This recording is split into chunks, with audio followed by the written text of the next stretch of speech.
Yo, My brother, back again in the park. I see. back again.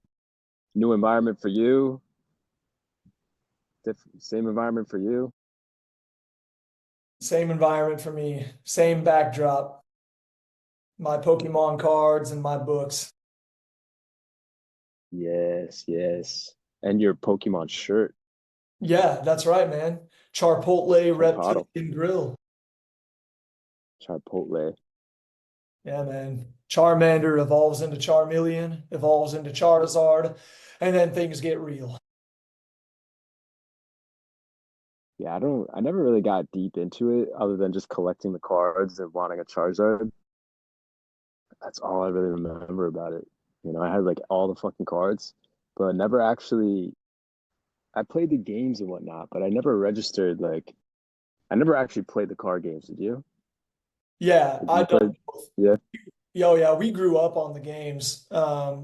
We played the very first ones, red, yellow, and blue, and then all the way through to the current. I still play on the Nintendo Switch, the new games that come out. Big Poke fan. But yeah, we collected the cards when we were kids, and it wasn't until I was in my But 20s. did you play the cards? Yes, in my 20s, I started to play.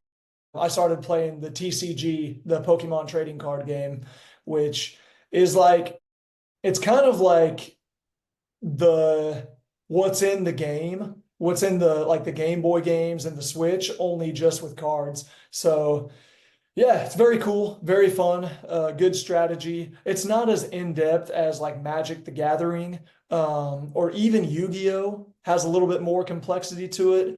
But it's super fun, especially if you're nostalgic about Pokemon, then playing the game is fun. If you get some Yeah. nerds to play with like me. All right, bro, let's hop into it because I don't know when this weed whacker guy is gonna be rolling through. So, Oh, um, we got to beat the weed whacking. yeah, we gotta beat with the weed whacker. So, what's going on? How was your week? How was hold on, let me see if I can. I don't even know if I remember what your fucking challenge was. Let me see if I can pull it out of my noggin. Uh, Fasting was the week before that. Uh-huh, uh-huh. This week, oh, what the fuck was it? Oh, the spiritual group. Yeah. Find a spiritual group in Terre Haute. So Hell yeah. Tell me about yeah, it. dude. Great goal with limited success. So we was a little bit late. We did our field notes on Saturday, so it's only been Okay, it's only days. been like But okay. man, I've been searching, and Terre Haute is truly limited with these things. But that being said, there is a psychic that is Hey, actually within a few miles of my place, and there's also somebody who does individual sound baths. So they're an individual nice. practitioner. Um, Yeah, she has a really cool story, actually. She's just doing a solo thing, but she was in conventional medicine before, and then she went to I think like a public sound bath, and she had a super profound experience a while ago, like a few years ago, and she decided to go into integrative medicine and became a certified sound bath healer and a crystal healer and a few other things. So I'm looking into her thing as well. She's like 15 miles away, I think, on the other side of town. So I do have a couple options, but I haven't booked anything yet. So yeah, it yeah. was You'll cool to get me looking at what's available. I'm gonna do one of those two things soon. I've never been to a psychic and I've never done a sound bath before, so both would be totally new experiences for me. you'll be surprised once you go to one of these people. It just opens the doors for more connections, and there's probably a greater community. Not too far off into the distance that's just have to open up some doors. But I also, yeah, bet. maybe Terre Haute is kind of a desolate place. Who knows? Yeah, spiritual wasteland. Yeah, Yeah, Indianapolis is just an hour and a half away, and they have a really robust community. They have several Zen centers where they do public meditation groups and a lot of public yoga and such. But yeah, it is limited around here. but you got to work with what you got. And I wouldn't have looked if not for this challenge. So Field Notes is working. We'll say It that. is. Cool, man. I'm excited. Do you know which one you're gonna pick yet, or Well, do I'm you gonna have go an to. inkling towards one? I've decided that I'm going to the psychic no matter what, because the more I was reflecting on it, I'm just kind of drawn to it. I was never drawn to it in the Yeah, it's past. fascinating. Now I'm curious, bro. Yeah. Yeah. From my experience with them, what I would say is I'll keep it simple and say that just see them as a mirror. Don't see them as a, I mean, you have your own opinion on it when you go, but from my experience, it's been to them quite a bit actually. And I've gone through phases of giving them too much power and energy, or like, into their own words. And that's kind of when I recently discovered Neville Goddard and the understanding of how our inner world is relating to our outer world and how it's creating it, or at least co-creating it. And yeah, I think just say that. See it as a mirror, maybe. But it is fascinating. It will blow your fucking mind. I'm looking forward to it. And for you, being aware of Yeah, watching man. the mind scroll on, being aware of the Yeah. thoughts and emotions as they come and go. Yeah, way harder than I was the place I was in for the few first 2 days of the challenge. I was coming off that session with one of the guys that helped me get there and make some realizations. It definitely shifted my internal state. It just was like profound. But as time clicked away and the days just added on, um, the ability to be aware like the first day, oh, it's completely different. It's so much harder. And I think you noted it. You were just saying, yeah, I wish you luck on that venture. And I fucking needed it. Um, yeah, I was there. I popped in and out of it, but the first, like I said, the first 2 days of it, I was just in a completely different state. I was so utterly aware of just my being and just like not having to engage with the thoughts that were carouseling in front of my mind's eye. Um, but yeah, as the patterning started to occur, as the everyday life started to take place, it slowly erodes that ability, or it slowly just covers it. And it's pretty fascinating to just reflect on it for a minute because it's only been 4 days, maybe 4 or 5 days. So this is like a timestamp in that journey of like recognizing how crazy our days can just get in the way of our mind or get in the way of our true self, like the true awareness that we carry with us through this life, and how the mind's thoughts just consume and consume and consume and consume. Um, so not an easy feat. I'll be continuing to practice that. No, it's not, man.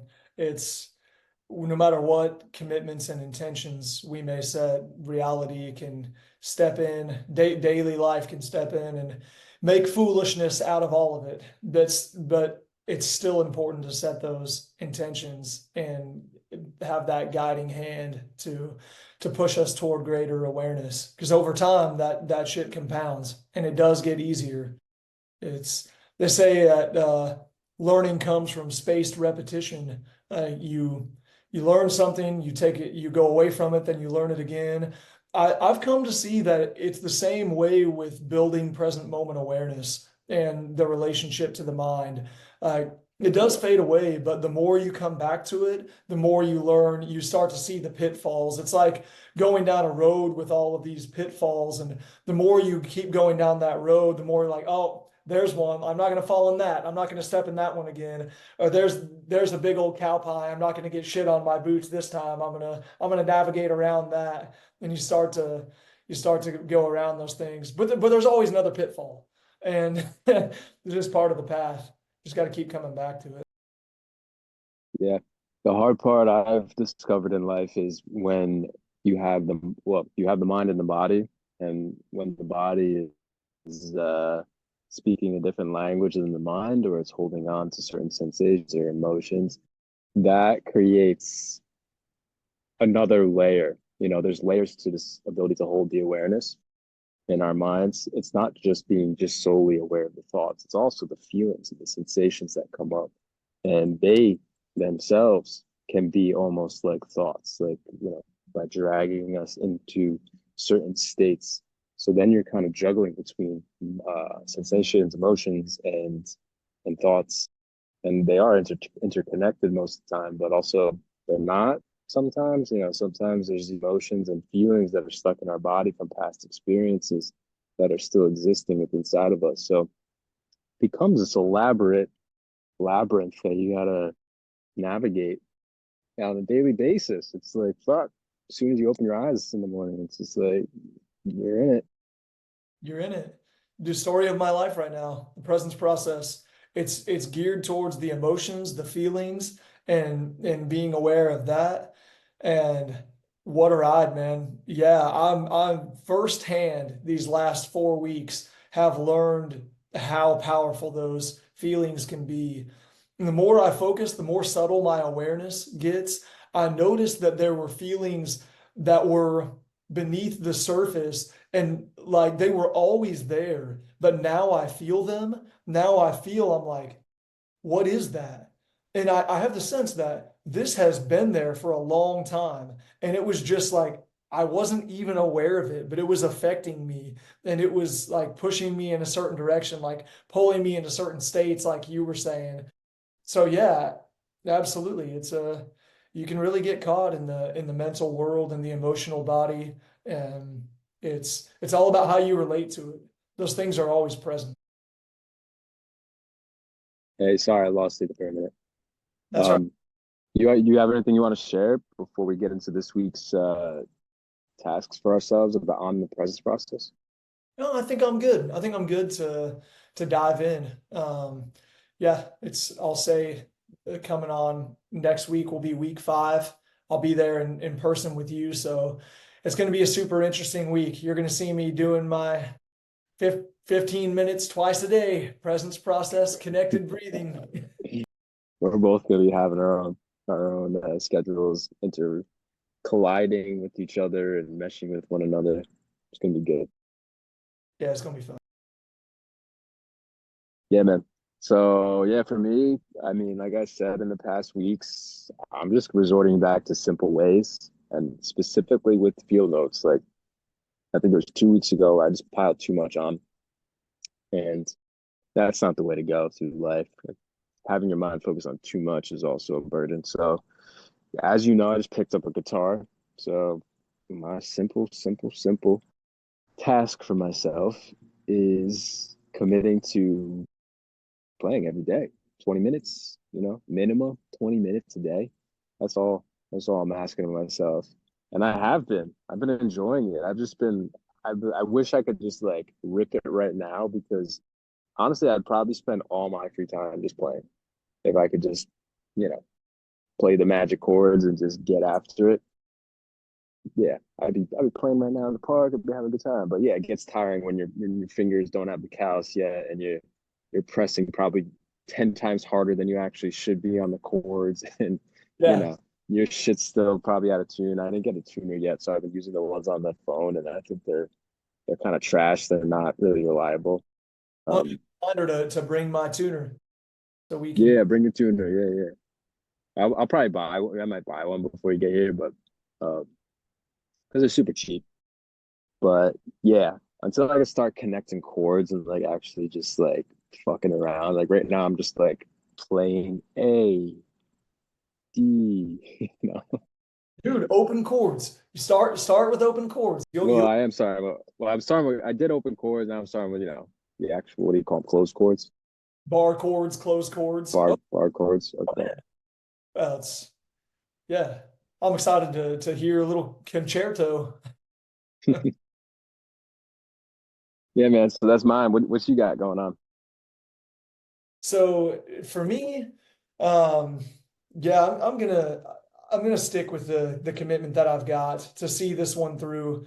I don't have something different coming through right now besides trying to keep up with the presence process and get a cool session in with the intentional community around here, what I would call the intentional community. I mean, I think, or at least, yeah, a more someone with a spiritual perspective around this area that is hard to find in the Midwest.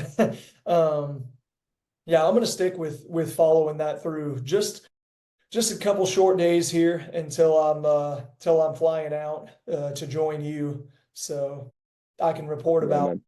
can report about that session in the next field notes. Yeah, I want a little recap on the experience you went through, Yeah, whichever one you choose. But yeah, I think it's cool too that, we recognize this whole thing is also can be the choice to do nothing for a week or whatever it is. It can be simple. It doesn't need to be extravagant, large tasks that we've set out for ourselves. Even though that was kind of the intention behind this, but it's recognizing that intention setting is also can be founded in doing less. yeah, yeah. It's got to come from the right place. It's got to well up. We're going to be around for a long time. We're going to be doing Yeah, many opportunities, and there's going to be some epic shit. So I'm not yeah, for sure. just quiet. Yeah. All right, bro. Cool. What do we got? 4 days left? Our next episode, if we don't do it this weekend, we may, but our next episode may very well be in person. What time do you fly in? I forget. What time do you get in on Monday? I think 9 a.m. I know I'm leaving my house early in the morning because the You flight's fly out at 9 a.m., I think. Not you don't fly no, in. the flight out is before 7 Eastern time. So Okay, I'm coming over pretty early. Yeah, so don't cool. come pick me up. No, I'm an early riser these days. I'm gonna be like Kevin from Home Alone, lost in New York, Home Alone 2. Yeah, you kind of remind me of Kevin. You I'm have a gonna, grand time. Go I'm find the pigeon lady. rush, become a criminal. Yeah, we'll have to see if we want to fit in anything in the city. Yeah. It's We all got we got limited time. yeah, yeah, I know it. I know that the city has its drawbacks for guys like you and me. But that said, it's all new for me. So yeah, Yeah, I wouldn't mind seeing some city sites. yeah. I'll keep that in the back of my noggin. All right, bro. Weed whacker's on his way over here, so Then let's it's time. chop the year. I love you, man. We'll hopefully see everyone in person in like 5 days. And everyone, I mean, like, I don't even know if anyone's watching these. Yeah, yeah. Well, we won't worry about that. Let's just keep cranking them out, and we'll be in person in a few I days. think there's actually beauty and like benefit to like thinking or like knowing that no one's watching them. Because at least in the initial stages, right, it just develops like more of a carefree sort of attitude towards it. Yeah, dude, I don't want to lose that. We changed our name. We've retooled uh, some of the ways that we're doing these things, the technology we've retooled.